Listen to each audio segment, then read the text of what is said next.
So tell me about you and who you are and why you're here.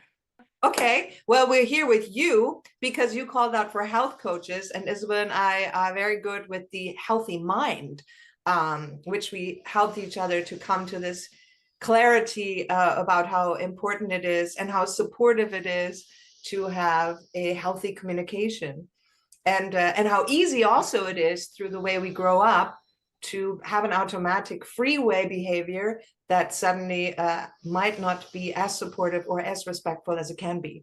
So because her and I are soul searchers and really want to become the greatest version of ourselves, we found a lot of areas that we had to work on in order to be able to be as respectful and as loving as we wish to be, which then in turn helps anyone that we talk to. So are you related? Super related. We are We're twin twins. sisters, and No problem.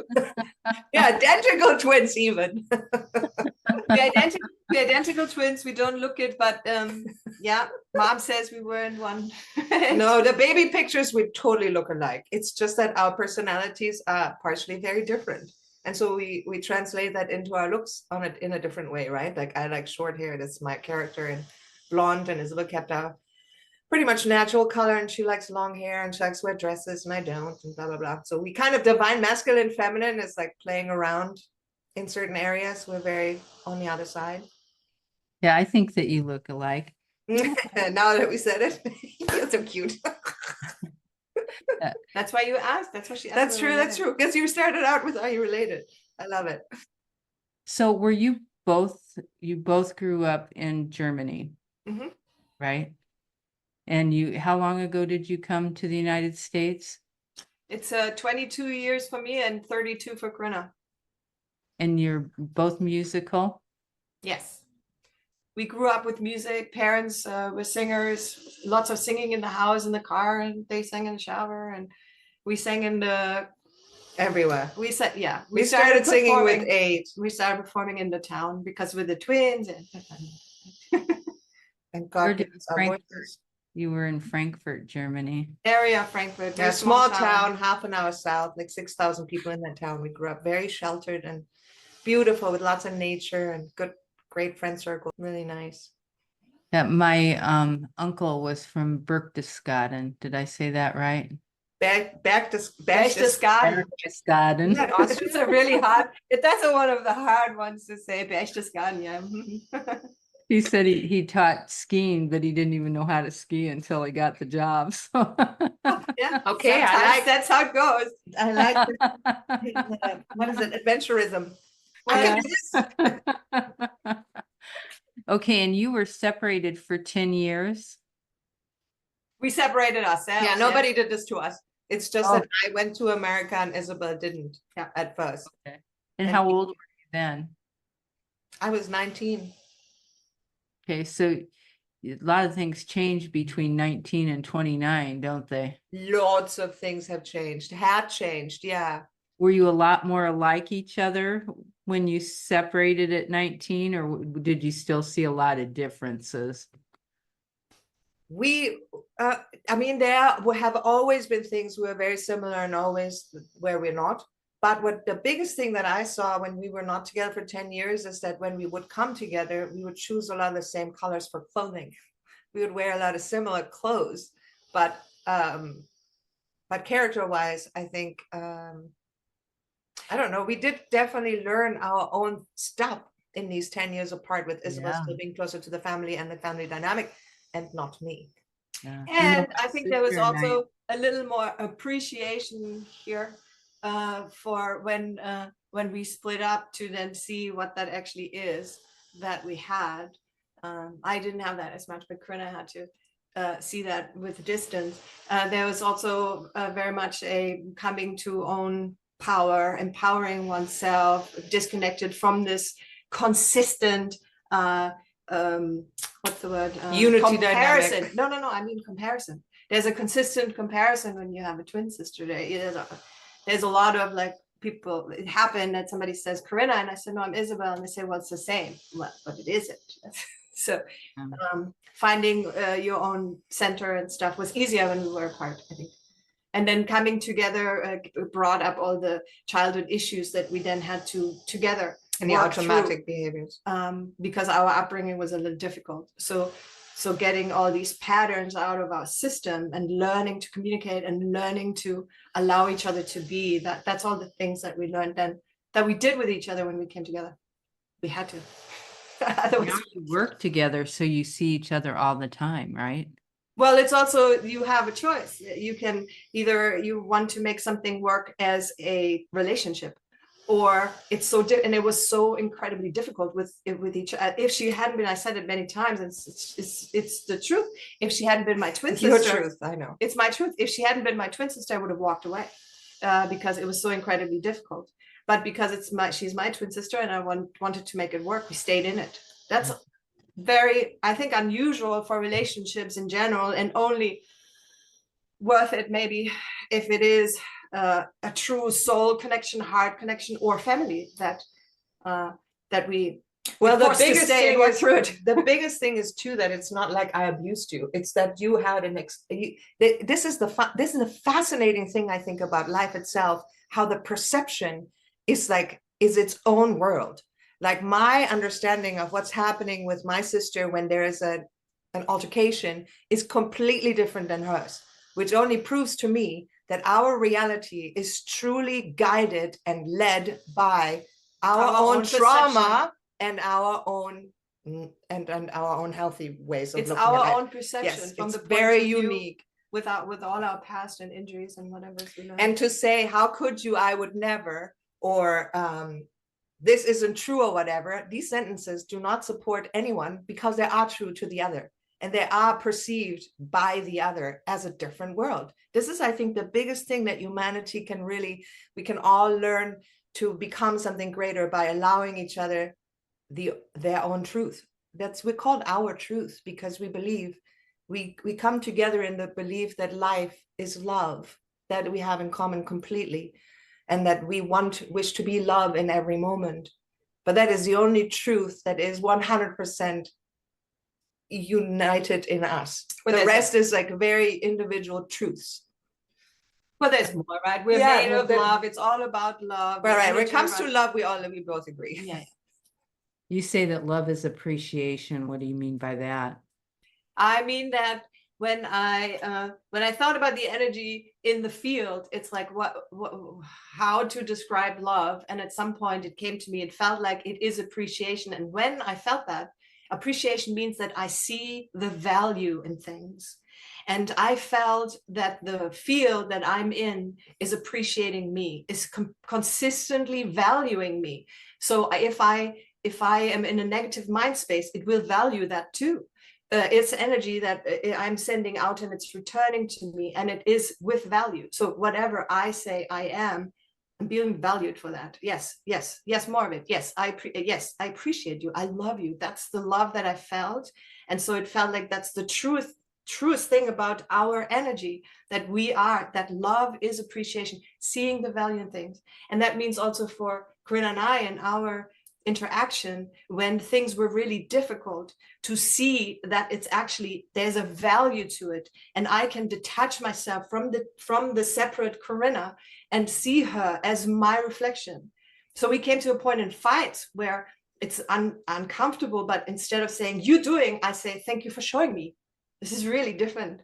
And we can step away from being a victim to things. That's what we needed to do here.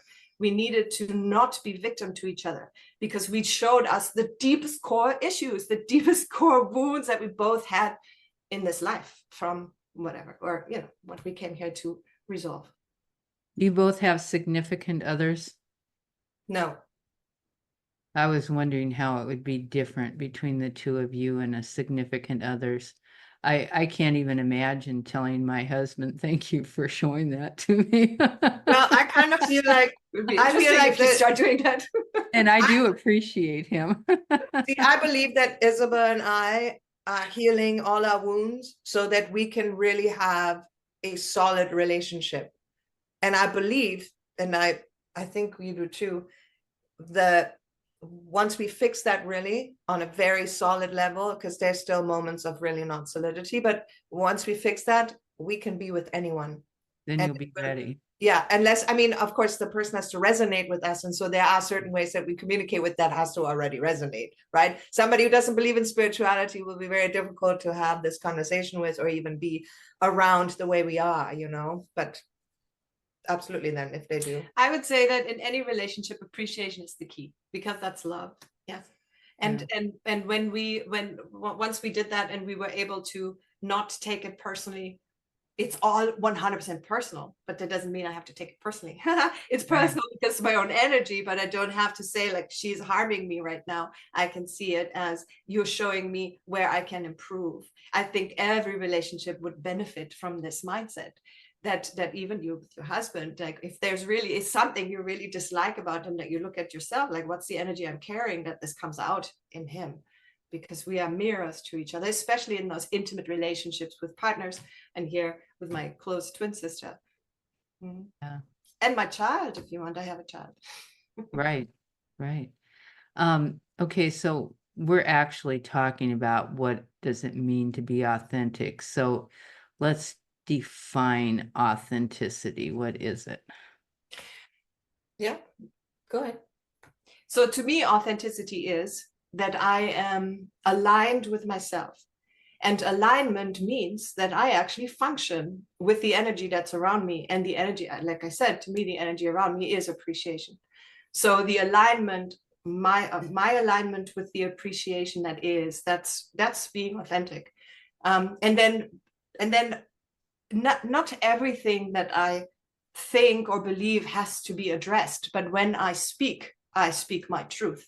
That's also being authentic, that I don't need to have masks or pretend, or I can just speak from my heart. That's also authentic. So I just had to add the beginning of my answer, because I know that there will be people out there that do harm to others and they feel like that's authentic, and it is authentic to them to a certain point, but we can be on different levels in our evolution, and it's a very low. If you really purposefully harm someone, it's so low. It's not. There is a higher evolution where we come to this alignment with what we really are, which we believe is love. We are appreciation. So the more we align with that energy, the more authentic we are. I would say that person shouldn't be authentic. Well, I think that generally speaking, everything has purpose. And anybody walking, for example, if somebody walks through the world and feels like a victim, and they send the energy, I'm a victim, then there has to be a perpetrator. Somehow this energy has to be matched. So there is reason for everything out there. We can make better choices for sure. And for us, it's like doing everything according to our highest good and the highest good of all. Not everybody sees it like this, but that's maybe also for us then to see, well, that's what I don't want to do. So it's just to have it all in the field, kind of, for us to make choices. How do you distinguish between the heart and the ego? The ego is the one that says, the ego is the one that says, I have rights, it should be like this, whatever. This is the separated view. There is the ego mind that is the one that sees itself separate from everything else because it needs to have for the experience and the choice. And then there's the oneness that we also are, we're one with the field. So the difference is that the oneness with the field speaks always lovingly, always supportive, never puts me down, shows me the way in very loving words. Again, it's appreciation. And the ego is the one that can have anger, fears. The voice that speaks with anger and fear is the ego. It's always the separated view. Yeah, that's a hard one. I can remember one time making a list of what's ego and then being shocked by what was on the list. You know, didn't realize how often you operate from ego, and you shouldn't. You know, it just makes everybody unhappy, and especially you. I think the ego is a beautiful mechanism. It's necessary. Yes, if I were to not see myself separate from us here right now, how would I have to? What experience would I have if I'm mashed in with everything? But I am mashed in with everything. At the same time, I have this experience of being separated. So it's the beautiful it's a beautiful tool for me to have experience. It's just that we in society learned, or we were conditioned to allow the ego to take over, and we did, and it was super suppressed that we even won with everything. So everybody was working from outside, from within the ego, where we had to protect ourselves, and everybody, it could be dangerous, blah blah blah blah blah. All these thoughts are only true if we are victim to the field that brings to us an energy that we're not even aware of. Does that make sense? Yeah. So we are inviting the oneness that we are right now as human beings. I believe I see it. We are getting back to the spiritual side of things. That's the oneness with all. That's the energetic side, and with that, there's a little bit of a imbalance right now, saying like we have to kill the ego. No, I don't think we have to kill the ego at all. We just have to embrace it again. We have to love it. We have to understand that those ugly thoughts are an injured ego. That's the ego that was not playing the role of being a partner with those two sides, like just playing this role, but became the, like, I'm in charge here. And it's not. It's just here to set direction, to give us choice, but it's not the one to make it work. That's the other side. That's the whole field. Nobody learned like, oh, let's just relax. We put the direction and we trust that we get inside where to go. No, everything has to be planned. We have to be in control, and all of this ego. Yeah, that's interesting. What do you believe is the ego? Or have you already answered I that? already answered it. Yeah, We have two sides of the brain, if you want. Yeah. Yes, we have two sides of the brain. There's a rational and there's an emotional side. The emotional side is connected to, obviously, emotion, to the energetic side. The rational side is everything has to have a certain order. It's the intellect, the logic, all of these. And many things in life are outside of logic. Allow yourself, if I may say, like, to all of us, we can allow ourselves to let logic go here and there and just go with what we feel is the right thing to do right now. That can be tricky. That can be tricky for me too. That I do some things and I feel like that's so illogical, but I'm just gonna go for it because I feel like I'm supposed to. So always turns out good so far. Do you know what? Our listeners are health coaches and doctors and mental health specialists and nurses and dietitians and people that are in the wellness industry or the life coaching industry. The health coaches have a certain scope of practice that need to stay in lifestyle management. What would you say are some of the lifestyle factors that attach itself or make it easier to live authentically? Well, you said dietitian, so healthy food Mhm. is a huge one, because we are part of nature. Nature is us. We are nature. And the more we intake from Mother Earth, the clearer we are as a vessel, as a body, because we are working with what is us. There is too much bad food choices out there. I always like to say to my daughter, everything that comes directly from Earth is the best food you can eat. And nowadays I have to say organic. Hopefully there's not sprayed stuff on it, but all this, whenever the human hands got in there and worked on something, it's not as good anymore. That's what I say. As for food, other than that, do you want to say something too? Positive? Movement is also very important. I find, and I learned that through a car accident many years ago, that the body is, I mean, it's such a beautiful vessel. It is our gift to move around with this being that we have attached to us that carries the soul, or whatever we want to go. But this is the body, and it's only once, and it is very unique and special, and it has its own way that is, again, so super unique.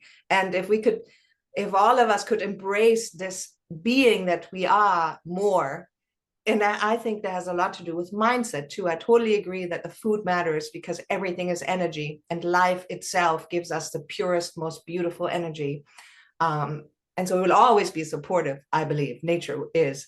And our mind, the monitoring of thoughts, words, and actions, I think, is a huge aspect of health itself. Because what I see about humanity, and I saw that a lot during COVID, people put out into the future their fears. They do not put out in the future their desires. They put out, oh my God, I'm not going to get a pregnant spot. Oh, and they're going to do this, and that's never going to happen. All these thoughts are so unserving. that is part to me of a healthy experience of life, is to put belief of positivity into the future.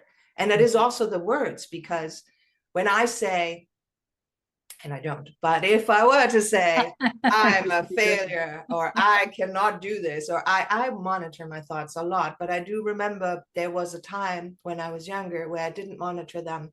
And we grew up with a lot of aggression, and that I saw very strongly, that while I would have this emotion of anger, that I was the victim to my circumstance, and I would get very upset about it would just come back to me and give me more of it. And when I started to monitor what I say and do and think, it became more supportive, because I put out support into the field, into the energies that are consistently around me, and then they give it back to me.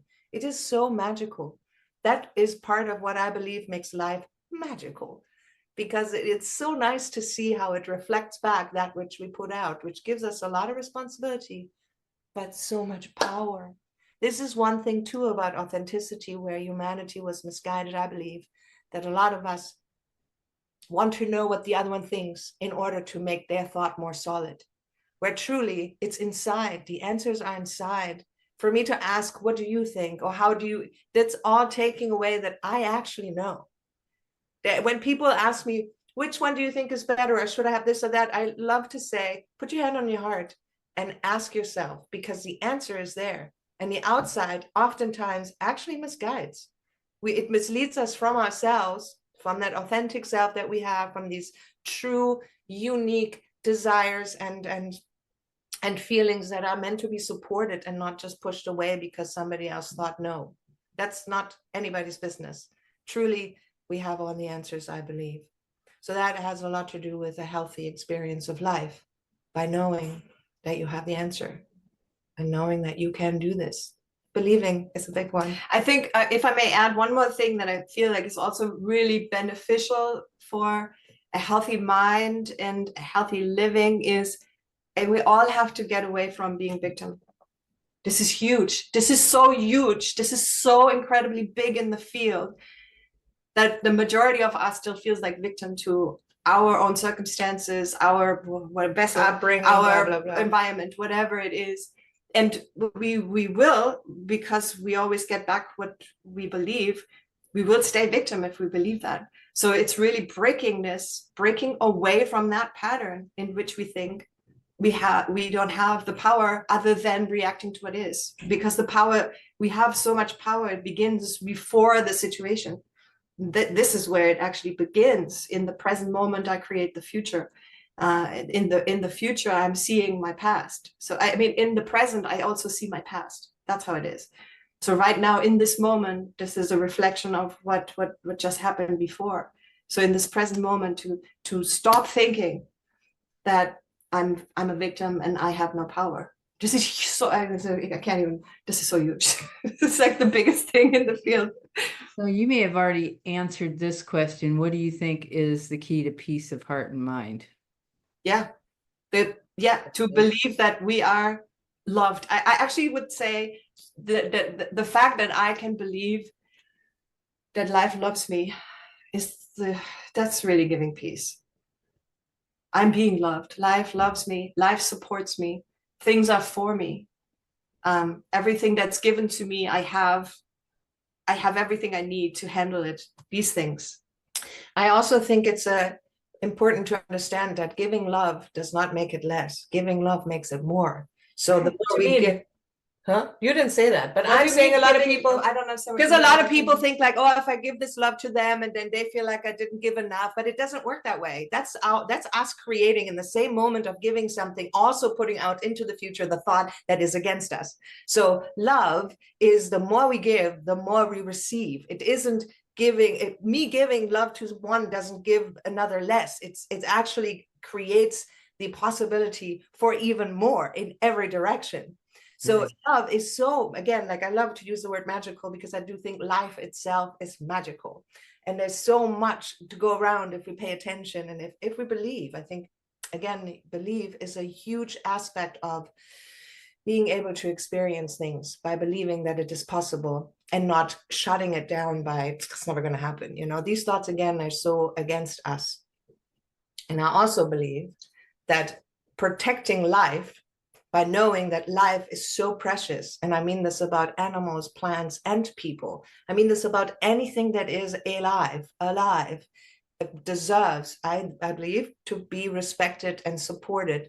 Granted, when we talk about humanity, there are lots of stories that I might say something different if it were directly, but overall, I'm saying life needs to be supportive and protected.